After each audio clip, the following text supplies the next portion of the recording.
बड़ी खबर आपको बता दें, कानपुर हत्याकांड से जुड़ी हुई, जहां पर एक पुलिस ने बड़ा खुलासा किया है। एक बड़ा खुलासा पुलिस के जरिए दरअसल चौबेपुर थाने से फोन करके बिजली को कटवाया गया था।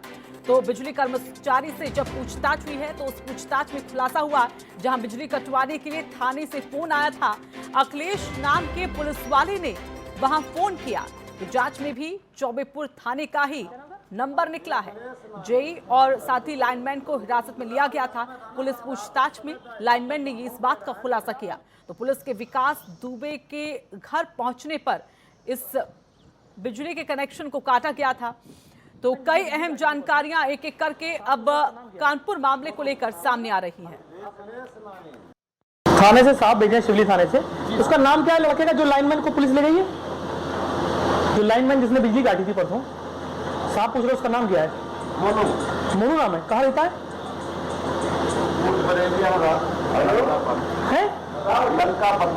अच्छा, तो ये क्या नाम है ये बताओ। ये जो मोनू था वो ये थाने से आओ, चलो थाने चलो, वहीं से आए। बात हुआ भाई साहब नहीं बैठेंगे नहीं, साहब ने पूछा तो ठीक, वही पूछ के मैं जाना है जल्दी। कोरोना चल रहा, बैठेंगे। ये बताओ, ये मोनू जो था ये लाइनमैन था, क्या था यार? लाइनमैन है, लाइनमैन है, प्राइवेट लाइनमैन है, प्राइवेट लाइन सब प्राइवेट। बिजली से नहीं काटी थी रात में? बिजली वहाँ पे एक नंबर आया था। अच्छा, चौबेपुर से हाँ, कि थाने से मैं बोल रहा हूँ बत्ती बिकरू काट दो। अच्छा, ये बात है। नंबर उसका लिखा है, देखो कहाँ नंबर वो तो यार उनका नहीं वो तो दिया है साहब को। तो बताया नहीं उसने पुलिसकर्मी कौन था, क्या नाम था? मैं समझ जाना कुछ ऐसे कुछ क्या नाम था? अखिलेश नहीं। अरे देखो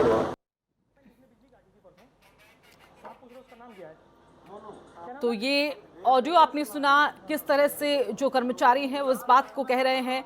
और सुमित हमारे साथ, हमारे सहयोगी जुड़ गए हैं, सीधा उनका रुख कर लेते हैं। तो सुमित, अभी पूछताछ में जो बिजली कर्मी बता रहे हैं वो किस तरफ इशारा कर रहा है? बिल्कुल ऋतु, बताना चाहूंगा जिस तरीके से ये वीडियो सामने आया है, वायरल वीडियो है जिसकी पुष्टि हुई है, और ये बिजली विभाग के कर्मचारी हैं जिससे पूछताछ में ये बताया कि ये जो बिकरू गांव में जब एक कांड हुआ था, पुलिस दबिश मारने गई थी, जिसके बाद ये बिजली काटी गई थी क्योंकि ये थाने से फोन आया था कि बिजली काट दी जाए। लेकिन सवाल यह है कि बिजली इसलिए भी काटी गई थी क्योंकि दबिश देनी थी, ये भी एक सवाल हो सकता है। और कहीं ना कहीं एक दूसरा सवाल यह भी है कि आखिर बिजली किस बिहाफ पे काटी गई थी।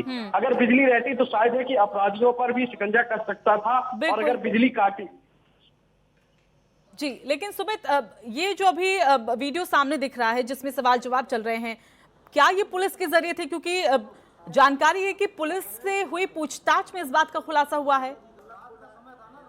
बिल्कुल, ये बताता हूँ कि ये पुलिस नहीं है, बल्कि जो है एक पत्रकार है, और जो जिसकी तरफ से पूछताछ की गई है, और जो पूछताछ की गई है उसमें साफ तौर से ये बताया जा रहा है कि किस तरीके से जो बिजली विभाग के कर्मचारी है वो साफ कह रहे हैं कि पुलिस के थाने से ही फोन आया था। एक अखिलेश नाम के दरोगा थे, उन्होंने फोन किया था कि ये बिजली गांव की बिजली काट दी जाए, जिसके बाद हमने बिजली काट दी गई, और इसका नंबर भी उन्होंने बाकायदा बताया है। लेकिन अभी तक यह खुलासा नहीं हो पाया और यह स्पष्ट भी नहीं हो पा रहा है कि आखिर बिजली कटवाने का मकसद क्या था। यह एक सबसे बड़ा सवाल है, जिसके बराबर जो है एक कर्मचारी को पुलिस ने उठाया भी है, जेई को भी उठाया है पूछताछ के लिए। जी सुमित, क्या ये इस तरफ भी इशारा करता है, क्योंकि विनय तिवारी को लेकर जिस तरह से गाज गिरी है, कहीं ना कहीं आशंका कि शायद विकास दुबे को उसने जानकारी दी हो।